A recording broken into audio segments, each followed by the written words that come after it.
ओम नमो भगवते वासुदेवाय। साधकों, हम श्रीमद् भगवद गीता के 9वें अध्याय परम ज्ञान का श्रवण कर रहे हैं और श्लोक संख्या 30 तक सुन चुके हैं। आज हम श्लोक संख्या 31 का श्रवण करेंगे। देखिए, श्लोक संख्या 30 में भगवान कह रहे थे कि जो व्यक्ति अपनी बल शक्ति आदि को भूल जाता है और उस समय वह अनन्य भाव हो जाता है, वह मेरा ही भजन कीर्तन करता है, मुझ में ही लीन रहता है, सारे कार्य मुझे ही अर्पित करता है। लेकिन जब तक इंसान में बल कि मैं बलवान हूँ, मैं बलशाली हूँ, मैं ये हूँ, मैं वो हूँ, जब तक व्यक्ति में यह भाव रहता, अहम भाव, तब तक वह अनन्य भाग नहीं हो सकता।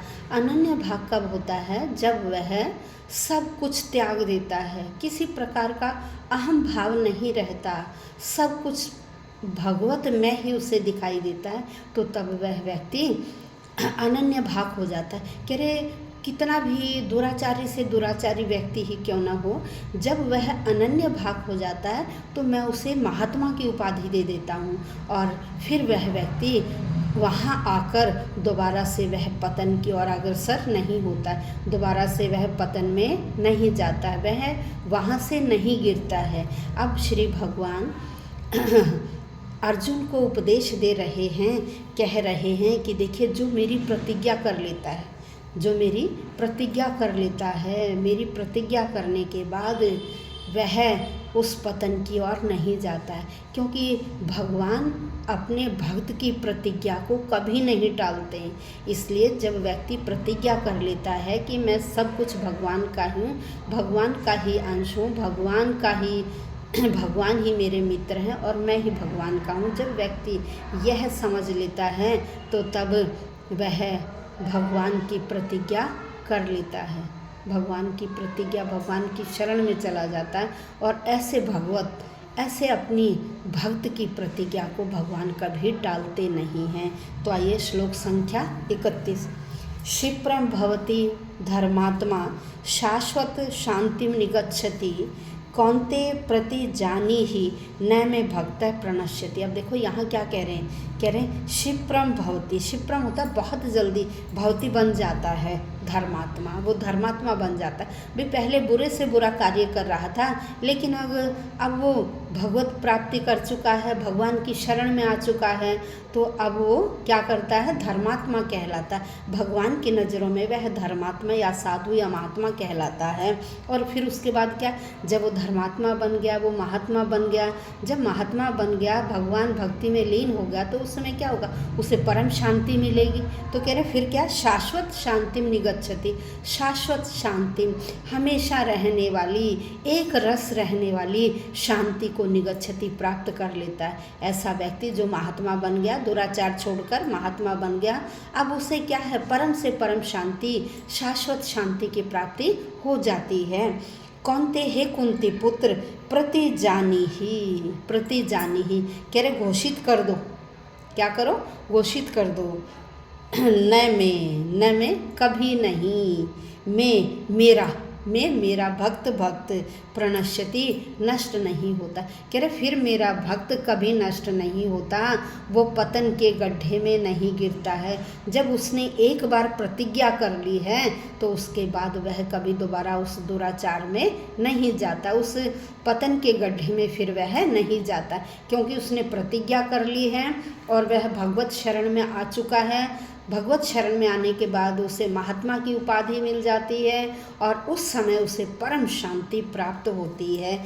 अब यहाँ भगवान क्या कह रहे हैं कि देखिए, व्यक्ति सांसारिक दुखों से घबरा जाता है और उन्हें मिटाने में अपने आप को बड़ा हीन समझता है कि मैं इन्हें किस प्रकार से दूर करूं, लेकिन साथ ही साथ उसका मेरे में विश्वास भी रहता है कि यदि मैंने भगवान का स्मरण कर लिया, यदि मैंने भगवान की शरण में चला गया, तो भगवान ही मेरे इन दुखों को दूर कर सकते हैं। उसको यह भी विश्वास रहता है कि केवल भगवत शरण में जाने पर ही मेरे इन दुखों का निवारण हो सकता है। और वो क्या करता है? उस समय अपने बल आदि को भूल जाता है और मुझ में ही भगवत प्राप्ति या भगवत ज्ञान का उसको भान हो जाता है और वह भगवत प्राप्ति में लग जाता है, तो तब क्या है, वह दोबारा से वो दुराचारी व्यक्ति नहीं बनता है। इसलिए भगवान अर्जुन को भी कहते हैं, हे अर्जुन तुम प्रतिज्ञा करो, तुम प्रतिज्ञा करो। क्या तुम किसकी प्रतिज्ञा? भगवान की प्रतिज्ञा करो। भगवान के सामने तुम यह प्रतिज्ञा करो कि जो भी कुछ है, जो भी कुछ ये होने जा रहा है, ये एक कर्तव्य का पालन ही है और मैं भगवत शरण में आकर ही यह कार्य करने जा रहा हूँ। क्योंकि जब साधारण व्यक्ति भक्त बन जाता है, भगवान के आश्रित हो जाता है, तो भगवान उस भक्त की हमेशा रक्षा करता है। कभी भी भगवान अपने भक्त की प्रतिज्ञा को नहीं टालता है। इसलिए ये क्या है, भक्ति जो है ना वो भगवान की कमज़ोरी है। श्री कृष्ण कह रहे हैं कि जो भक्ति है ना, भक्ति वो भगवान की कमज़ोरी है। भगवान देखता है कि ये व्यक्ति मेरी भक्ति कर रहा है तो मैं इसे किसी प्रकार का दुख नहीं होने दूंगा।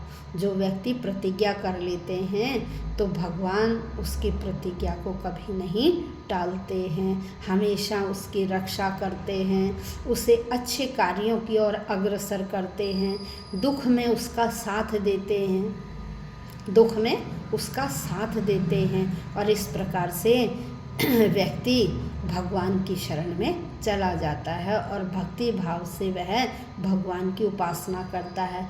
वही अनन्य भाग कहलाता है। जब केवल भगवान में ही आसक्ति हो जाए और सब कुछ छूट जाता है तो व्यक्ति अनन्य भाग कहलाता है। धन्यवाद।